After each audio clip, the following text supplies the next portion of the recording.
नमस्कार दोस्तों, राधे राधे। दर्शकों, इस संसार में, इस दुनिया में कई प्रकार के लोग विद्यमान हैं। सज्जनता है तो वहाँ दुर्जनता भी है।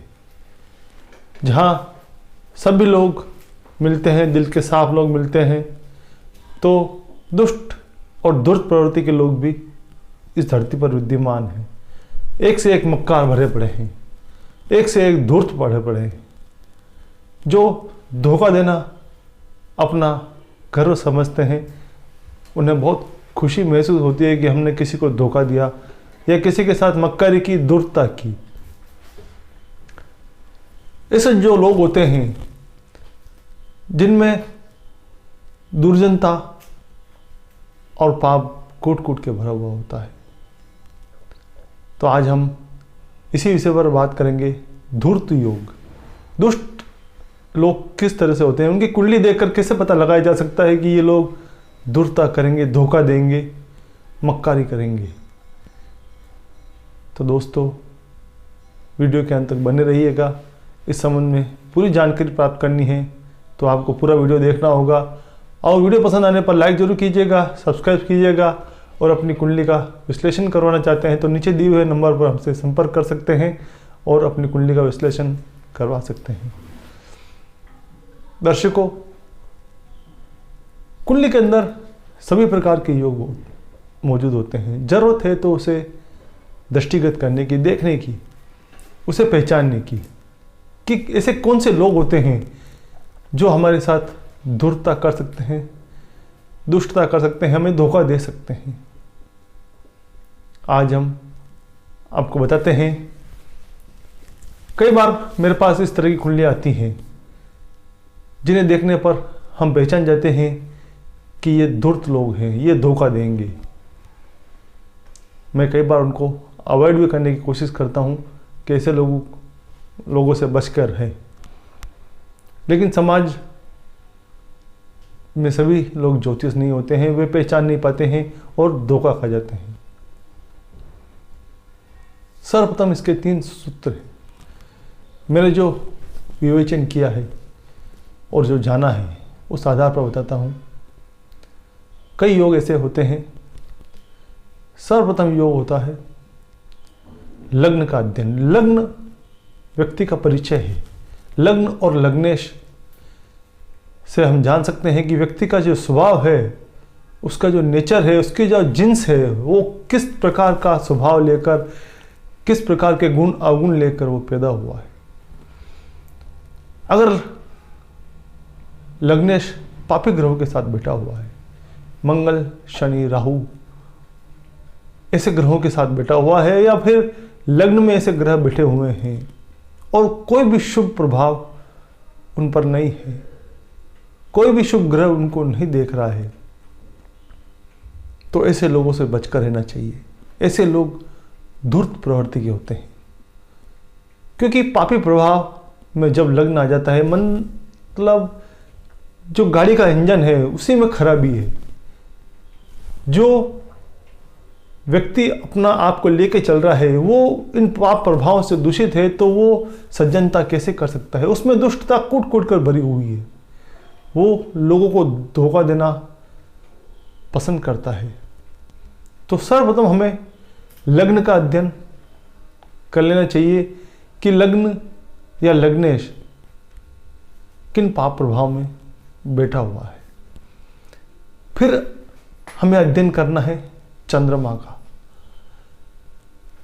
चंद्रमा से सप्तम, साथ बैठने के नहीं कह रहा हूं मैं, साथ बैठना और दृष्टि संबंध होना, ये दोनों अलग अलग बातें होती हैं।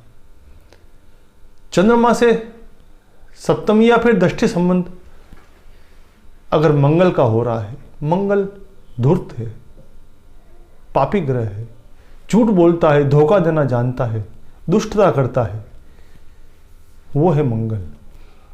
और जब कभी चंद्रमा मन है, आदमी का जो स्वभाव है वो मन से निर्धारित होता है, उसकी सोच से निर्धारित होता है कि वो कैसी सोच लेकर चल रहा है। और जहां उस सोच पर मंगल का प्रभाव आ जाता है, मंगल दृष्टिगत कर लेता है, तो दोस्तों ऐसे व्यक्तियों में धूर्तता, कपट, झूठ कूट कूट के भरा होता है। यहां मैं एक बात और स्पष्ट कर देता हूं, मंगल और शनि, इन दोनों के स्वभाव में अंतर है। मंगल का जो स्वभाव है वो धारपाड़ है, वो जो है जो मुंह पर है, पीठ पीछे नहीं, छुप के नहीं, जो करता है डंके की चोट पर करता है। यहां शनि विपरीत हो जाता है। शनि और चंद्र का संबंध, चंद्रमा को अगर शनि देख लेता है तो ये संबंध बहुत ही शार्प तरीके से, गुप्त तरीके से धोखा देता है, उजागर नहीं करता अपने आप को, और वो चुपचाप धोखा देके निकल जाता है।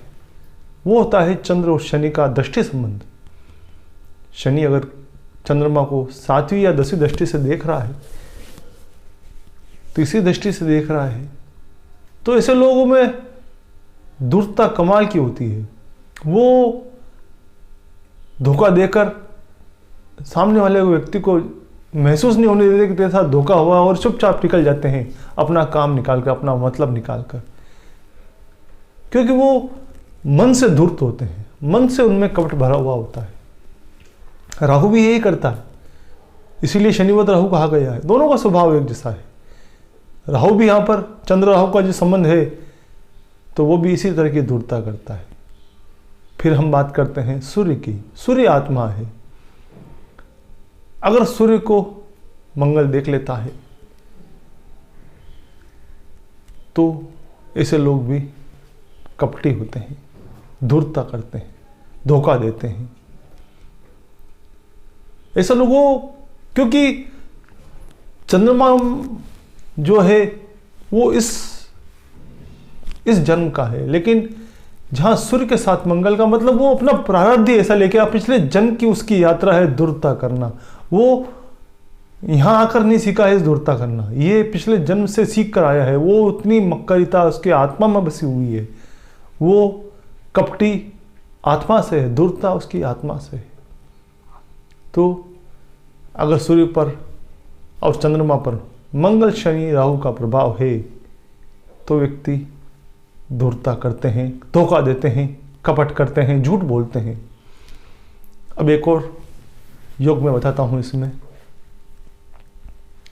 पृष्ठोदय राशि, पृष्ठोदय राशि में अगर बुध बैठा है तो ऐसे लोग भी पीछे से धोखा देते हैं। पृष्ठ उदय यानी पीछे से उदय होने वाली राशियां, ये राशियां कौन कौन सी हैं इस पर भी चर्चा कर लें। मेष राशि, वृषभ राशि, कर्क राशि,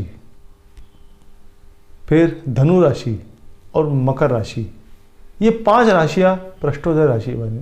मीन राशि उभयचर है, वो उसकी कंडीशन अलग है, लेकिन ये जो 5 राशियां हैं इसमें अगर बुध बैठा हुआ है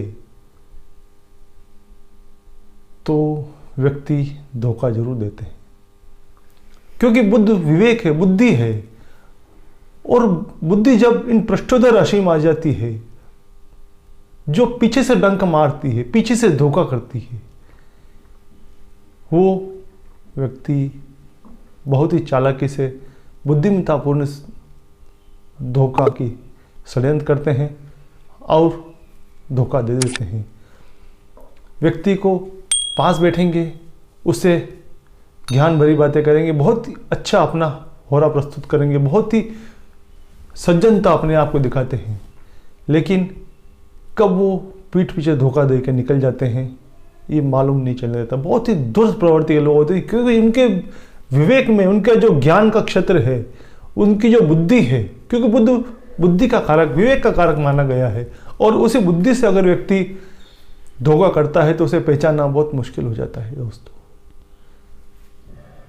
दोस्तों ऐसे लोगों से सावधान रहना है, और आप इनसे सावधान रहें, इसीलिए मैंने ये विश्लेषण आपके सामने प्रस्तुत किया है कि अगर आप किसी कुंडली में इस प्रकार के योग देखें तो सावधान हो जाएं, धोखे से बचें, दुष्टता से बचें, क्योंकि ऐसे लोग कि जिसमें ये चीज उतर के आती है वो सूर्य के साथ शनि, मंगल, राहु ऐसे ग्रहों का प्रभाव हो गया तो वो आत्मा से धूर्तता जरूर करता है। वो बहुत ही दुष्ट प्रवृत्ति का होता है। वो न चाहते हुए भी ऐसे कर निकलता है और धोखा देकर वो किसी को नहीं छोड़ते, अपने पिता को भी नहीं छोड़ते हैं, क्योंकि सूर्य पिता का भी कारक है, जहाँ चंद्रमा माँ का भी कारक है। तो माँ बाप को भी धोखा देने में परहेज नहीं करते हैं ऐसे लोग। लेकिन यहाँ पर मैं एक बात स्पष्ट करता चलूँ, अगर इन पर शुभ प्रभाव है, गुरु का प्रभाव है, शुक्र का प्रभाव है, शुभता है वहाँ पर, तो उसमें कमी आती है। उनमें कहीं ना कहीं सेंसिटिविटी या शुभता, संवेदना उनमें आ जाती है, तो वो कई बार पश्चाताप भी कर लेते हैं या फिर बैक टू पवेलियन वापस अपने उस धूर्तता से पीछे आ जाते हैं।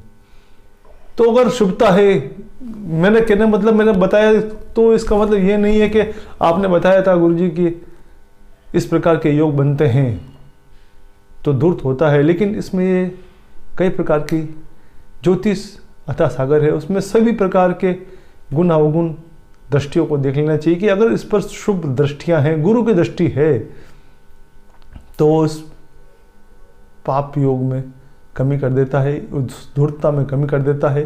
कई बार ऐसे लोग धूर्तता करने का मन में आता है, प्रयास करते हैं, लेकिन वापस वो बच निकलते हैं इस चीज़ से। तो दोस्तों, इन योगों को विशेष रूप से ध्यान देना और ऐसे दुष्ट और धूर्त लोगों से बच के रहना। इसी प्रकार हम एक नए विषय के साथ पुनः आपके सम्मुख प्रस्तुत होंगे। वीडियो पसंद आने पर लाइक जरूर कीजिएगा दोस्तों, सब्सक्राइब कीजिएगा। जय श्री कृष्ण।